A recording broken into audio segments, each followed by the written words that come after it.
Considerado como un regalo de los dioses y como una de las especias más singulares del mundo, a lo largo de la historia el azafrán ha suscitado mitos, leyendas y numerosas curiosidades que hoy desvelamos con la ayuda del periodista y escritor Pedro Palao Pons.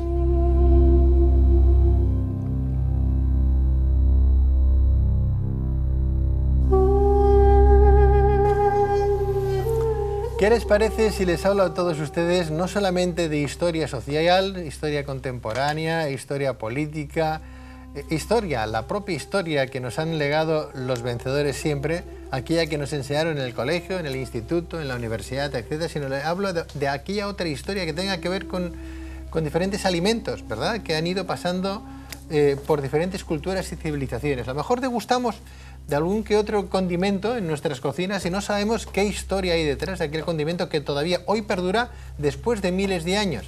Bien, pues les voy a hablar de un condimento rico por excelencia y rico también en su tiempo por la cantidad de dinero que costaba poder tener un pequeño gramo de ese rico elemento, como es el azafrán. Bueno, lo que viene a costar también a día de hoy, ¿no? Pedro Palao Pons, muy buenas noches. ¿Qué tal? Buenas noches. Bienvenido, Muchas Pedro. gracias. ¿Utilizas el azafrán?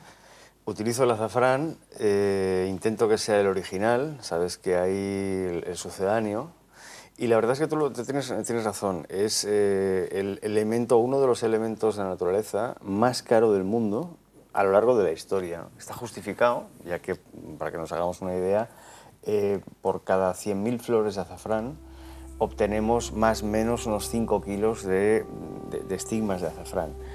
Y de esos 5 kilos, cuando se han secado, nos quedaría como 1 kilo de azafrán. Entonces, claro, plantar, o sea, tener una plantación de 100.000 flores de azafrán es muy costoso, ¿no? Entonces, este tipo de elemento, que ha sido considerado como sagrado, bueno, desde hace más de 4.000 años empezó, o sea, está considerado como el cultivo más antiguo, uno de los más antiguos. Cultivo no esencial para vivir, es decir, porque, claro, de alimentarte de azafrán no puedes. Desde el primer momento ha sido considerado como algo como muy místico, como un regalo de los dioses. Fíjate que hasta el punto de que en la Biblia, por ejemplo, se nos dice que Dios sembró los valles de Israel de azafrán, ¿no? Como diciendo, es el pueblo más rico y el que mejores bondades tendrá, ¿no? Pedro, hablaremos de esa historia del azafrán en sí, pero ¿por qué es rico en sí? Aparte de que para conseguir esos 5 kilos necesitas tener una plantación de hectáreas, 100.000 flores no se hacen en 4 metros cuadrados, ¿no? Pero, ¿qué es lo que aporta para que sea tan rico en sí el azafrán, ¿no? Hombre, mira, lo que sí aporta, puede aportar la muerte, y esto hay poca gente que lo sepa, ¿no? Es decir, el azafrán en una sobredosis de 10 gramos de azafrán son capaces de paralizarnos y llegarnos a un estado modificado de la conciencia poco deseable, casi catatónico, ¿no? O sea, tiene un poder elevado de toxicidad en dosis muy altas, ¿no? Entonces pasa como con todos los venenos, a pesar de que, cuidado, el azafrán no es un veneno, ¿no? Y es que lo que mata o no es la dosis. El azafrán, ¿por qué es místico? Porque gracias a él se han obtenido estados modificados de la conciencia.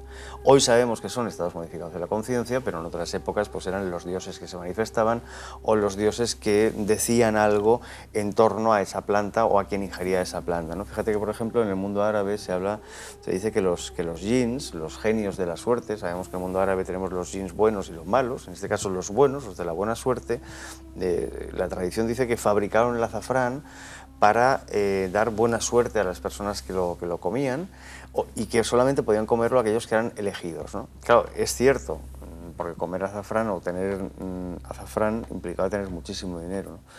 También porque está considerado como una herramienta mística. Fíjate que, por ejemplo, entre los budistas, cuando fallece Buda, sus seguidores consideran que Buda alcanza la iluminación no solamente por estar debajo de la higuera, que es donde sabemos que alcanza la iluminación, sino porque durante su periplo de búsqueda interior ingería azafrán. Entonces ellos llegan a la conclusión de que el azafrán tiene que ser un elemento pues como muy purificador, capaz de alejar lo impuro, capaz de alejar todo lo que sea malévolo para la evolución espiritual, y es a partir de ese momento cuando empiezan a decidir teñir sus túnicas con azafrán. Es decir, el azafrán, además de ser un alimento, se ha utilizado como tintura también. Claro, teñir una túnica de azafrán, o mejor dicho, conseguir que una túnica, no sé, de lino de color crudo pase a tener el color azafrán, es un proceso carísimo en aquella época, ¿no? Hoy día, pues, procesos sintéticos lo aceleran todo mucho. Pero si realmente los budistas o los monjes budistas van con ese color clásico, esa túnica clásica que recuerda al azafrán, es porque decidieron que ese era el color que más podía alejar lo impuro. Y hay otra cultura, por ejemplo, que no tiene nada que ver con la budista, que son los sumerios, que ellos también pensaban que el azafrán, que lo inhalaban, es decir, inhalaban vaos de azafrán, pensaban que era algo que servía para agradar a los dioses, y por tanto que si ellos inhalaban el vaho del azafrán, que lo ponían a hervir con agua, bueno, pues que los dioses se sentirían como dentro de ellos, ¿no? Y hablando, perdón, ya acabo, ahora me he acordado, ¿no? Hablando de agua y azafrán, el que dijo que era curativo y el que ordenaba que le preparasen baños de agua tibia con azafrán era Alejandro Magno. Alejandro Magno, cada vez que volvía de una batalla, exigía que le preparasen, bueno, cada vez no, pero cuando estaba herido, exigía que le preparasen baños con muchas flores de azafrán, porque según él, el hecho de ponerse las flores de azafrán y los pistilos con agua caliente le ayudaba a curar las heridas. O sea, todo eso es lo que le da el poder. Qué curioso, Pedro Palau Pons, que hoy tomamos ese condimento, ¿no?, solamente para tintar nuestras comidas, ¿no? No le damos el valor intrínseco que lo tiene, ¿no? Que lo tiene, sí. Hablas tú desde un punto de vista metafísico, para entrar en estados alterados de conciencia. Hablas para teñir las vestiduras, hablas como ungüento para preservar la piel, alguna que otra herida. Sin embargo, ha llegado a nuestros días como que ha perdido un poco esa historia, ¿no? Esa fuerza que en sí, esa flor, nos ha venido ofreciendo desde hace tantos miles de años, ¿no?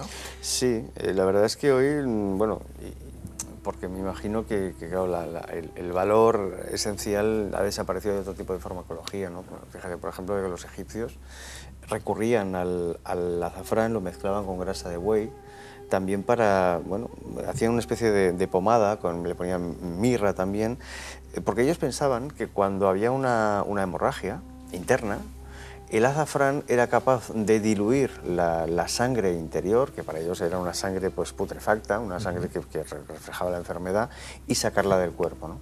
Incluso Heródoto nos habla del uso del azafrán en algunos procesos de momificación. En este caso, en la momificación egipcia había tres procesos o tres tarifas de precios, ¿no? O sea, estaba el caro, el medio y el barato.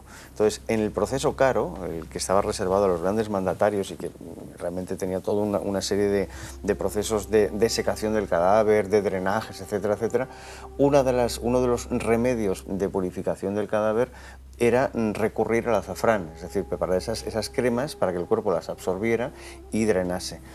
Y luego hay otro aspecto importante, y es que nosotros nos hemos olvidado bastante del principio, pues como tú decías, utilizamos el azafrán para condimentar, bueno, hay quien incluso para la paella, ¿no? Que vamos a ver un poquito que la verdad es que se está utilizando colorante artificial muchas veces, ¿no?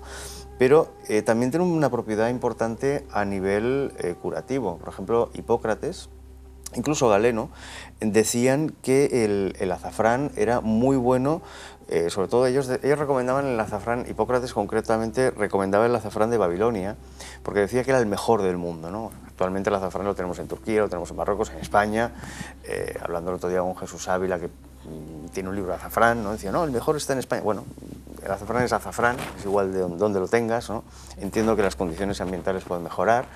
Y en el caso de Hipócrates, él recomendaba el azafrán de Babilonia pues como un remedio que podía curarlo casi todo. Es decir, mejoraba, tonificaba el organismo, servía para quitar dolores de cabeza, para remedios de salud. Eso quiere decir que, claro, estamos hablando de un producto que es caro no solamente porque es muy costoso de obtener, sino porque, por una parte, a nivel espiritual y por otra parte, a nivel médico, ha sido utilizado pues casi por todas las culturas. Por consiguiente, habría que tener hasta un poquito de respeto a ese condimento cuando vayamos a comprarlo o cuando lo volquemos en nuestras comidas, ¿no? Pensar que aquello tiene miles de años, que procede de esa flor, que cuesta tanto, no solamente trabajarla, sino en su propia elaboración, para luego que llegue en esa bolsita tan diminuta, tan pequeñita, el trabajo que hay ahí detrás, ¿no?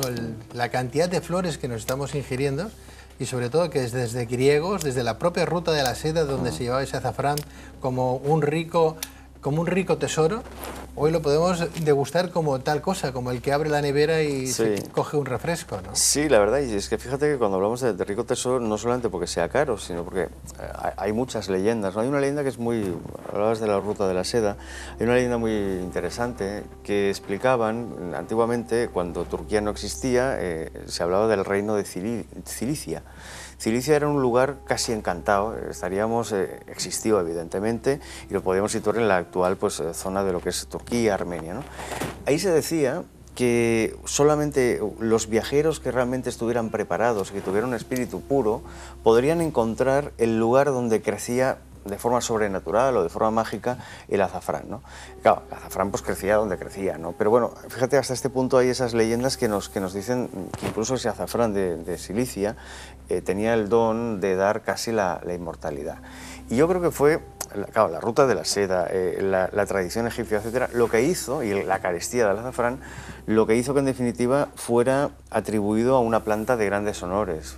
Pensemos que, por ejemplo, Nerón, cuando entraba en Roma, exigía, de hecho fue el que lo puso de moda, luego lo hicieron otros emperadores, él exigía que a su entrada a Roma el camino fuera abonado no solamente con pétalos de flores, sino con azafrán. O sea, imagínate lo que es hacer tuvimos que hacer una alfombra de azafrán aquí, no sé, desde este trozo de mesa hasta el otro, nos quedamos sin presupuesto para unos 100 años, yo creo, ¿no? Entonces imagínate lo que es, claro, la llegada del gran Nerón triunfante en Roma, agasajado con montones de flores de azafrán, ¿no? Eso luego hace que los romanos empiecen a identificarlo como planta sacra, e incluso lo llegarán a utilizar en las orgías. Sabes que las orgías romanas, pues bueno, eran más que orgías, todo el mundo se imagina sexo, no solamente eran sexo.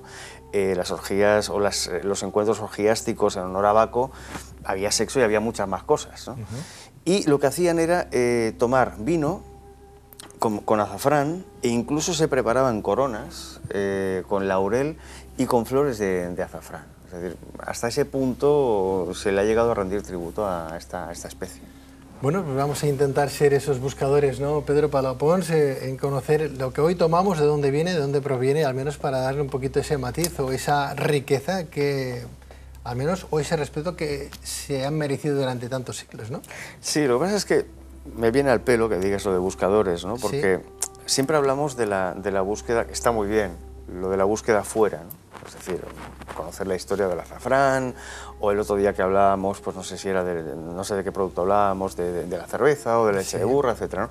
Esas búsquedas exteriores están muy bien, pero hay algo, y aprovecho, que es la búsqueda interior, ¿no? Que tú reflejas en este libro, en la búsqueda. Hombre, estaría bien aquí, pues no sale una planta de azafrán, sale un girasol, pero también fíjate el simbolismo del girasol, ¿no? Y yo creo que es importante no olvidar lo que te decía, la búsqueda exterior está muy bien, pero la búsqueda de entendernos, de saber quiénes somos, de dónde venimos, a dónde vamos, de comprender nuestras emociones, de poder comprender por qué en un momento determinado, tú lo reflejas en tu libro, por qué en un momento determinado todo aquello que parece que es un objetivo en nuestra vida se trunca, entender por qué se truncan las cosas, apartar de la cabeza falsos mitos como las negatividades, ¿no? Todo tiene un porqué. Y claro, yo creo que en este libro lo que tú haces es plantear eso, ¿no? Esa búsqueda interior que juntamente con la exterior es la que nos sirve a ser mejores, ¿no? No me quiero enrollar más, pero hay algo que comentabas antes, ¿no? Es al respecto de ese mito que se nos ha caído esta semana al respecto del fin del mundo de los mayas, ¿no? Es decir, nos hemos quedado con la parte folclórica de los mayas, que era un poco el decir, bueno, el fin del mundo, pero ellos eran grandes buscadores. Es decir, los mayas sabían lo que sabían, buscaban fuera, hasta el punto de saber cuáles son los tránsitos planetarios del Sol, de Venus, de Marte, pero llegaban a esas conclusiones no solamente porque hacían una búsqueda exterior, sino también interior. De acuerdo, me dirá alguien, sí, pero sacrificaban a personas, vale, bebían sangre, vale, se los comían, sí, bueno, tampoco somos perfectos, ¿no? Quizá de aquí 2000 años, la civilización que venga dirá, es que sí, inventaron el iPad y inventaron Internet, pero torturaban a los animales, mataban a las vacas y se las comían. Entonces, bueno, ya sé que no es lo mismo, animales que vacas, pero son diferentes niveles de conciencia, ¿no? En cualquier caso, sí es importante, insisto, la búsqueda, ¿no? La búsqueda interior, el saber por qué estamos aquí, para qué estamos aquí y el intentar descubrir todos los retos que nos pone la existencia día a día para ser mejores personas. Te agradezco el guiño, Pedro. En ese libro de la búsqueda lo que hemos intentado plasmar es, como bien aparece ese girasol en la portada, que sería el crisol que podemos encontrar en los vitrales de las catedrales góticas de España o de todo el mundo, ¿no? Bueno, simplemente es un símil, ¿no? Es una analogía hacia dónde debemos de mirar, ¿no? Que no podemos estar pendientes no solamente de nuestro propio yo, porque eso sería un poco de narcisos o de ego, sino tenemos también que compartir el mundo, pero desde luego en esa introspección es donde está el valor absoluto de las personas.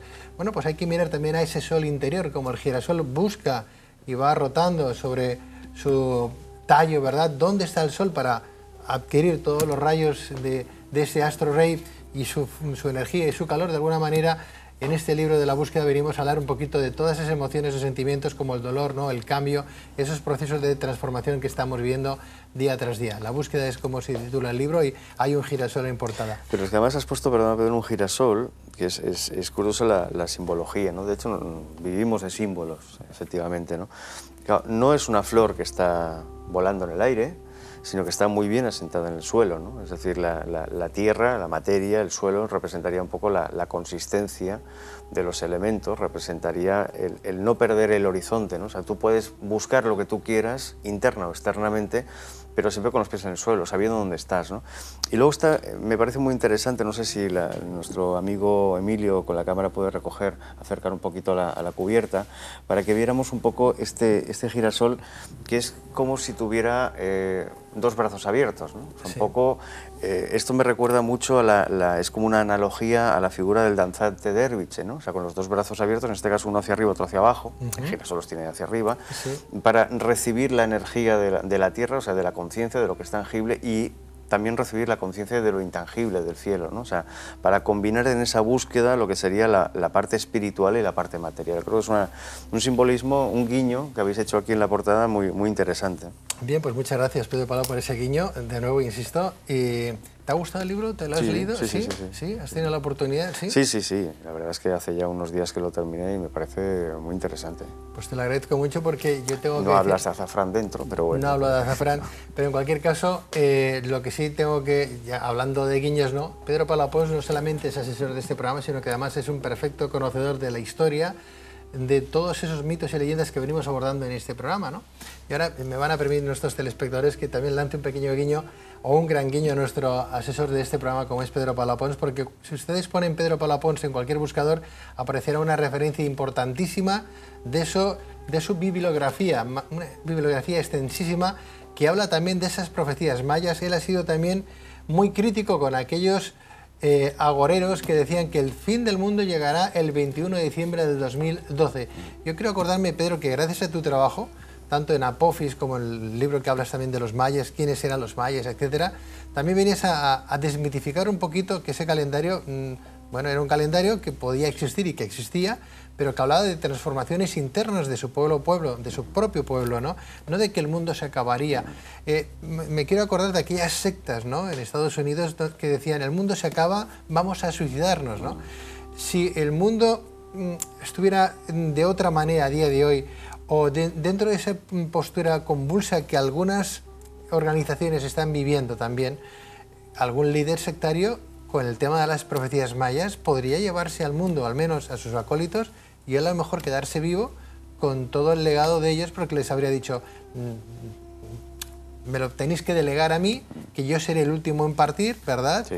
Iros vosotros a la luz, que yo encontraré la mía más tarde, ¿no? Exacto, o sea, que yo le daré el interruptor. Yo le daré el interruptor, sí. ¿no? No, es verdad, lo que tú decías, yo tanto en el libro del fin del mundo, que publiqué hace 4 años creo con Planeta, como con Apophis, la novela, en Apophis, de hecho, mi novela arranca justo el día después de que no ha acabado el fin del mundo. O sea, ha habido unos terremotos, unas cositas, y no se han cumplido las profecías mayas. Y yo siempre lo he dicho, es decir, los mayas nos hablan de ciclos, de fines de tiempos, de inicios de tiempos.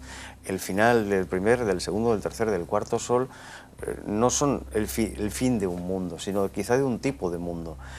Hay algo que no podemos negar, y es que si los mayas hablaron de 2012 y de cambios, evidentemente los estamos viviendo, pero no solamente 2012, desde hace ya muchos años.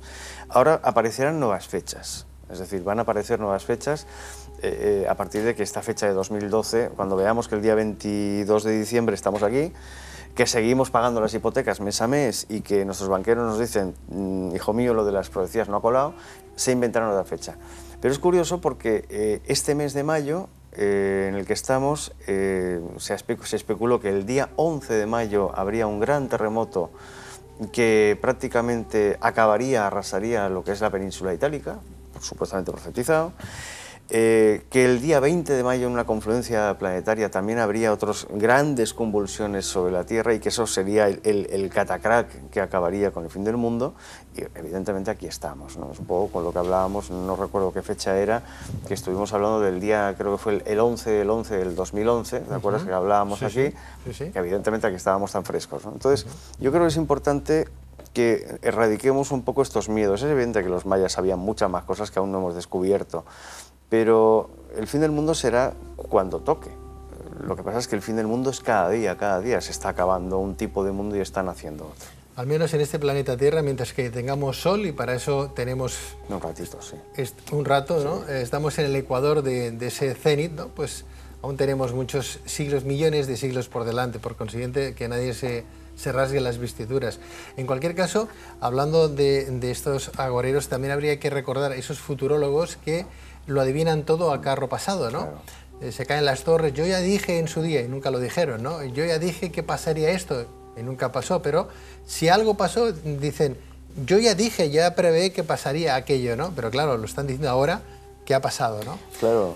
¿Qué le vamos a hacer? Bueno, jugamos con el miedo de la continuidad. Somos la única especie que sepamos animal que tiene conciencia de que va a morir, que tiene un miedo a dejar de estar, a dejar de ser, y evidentemente eso crea un caldo de cultivo que permite que todos tengamos miedo a que pasará mañana, ¿no? Pero bueno, pues mañana, señores y señores, estaremos aquí, salvo ocurra una desgracia o que venga Apophis y nos hunda el planeta, ¿eh? Por ejemplo. Así subliminalmente lo cuento. Pedro, ¿tú crees que hay más allá, ya para acabar? Más allá, sí, claro que hay un más allá. Hay más allá, nuestra alma perdura después de la muerte, como diría Raymond Moody, en nuestra vida hay más allá, hay más vida más allá de la muerte. Yo creo que el universo es cuántico y en esa cuántica del universo lo que no hay son, y lo siento mucho, lo que no creo que haya son espíritus que vienen cuando llamas por teléfono para manifestarse al lado tuyo porque tengas un 806 y digas que eres vidente. Lo siento. Pedro Palau Pons, asesor de este programa de Tierra de Sueños. Gracias, Pedro. A vosotros. Gracias, muy buenas noches.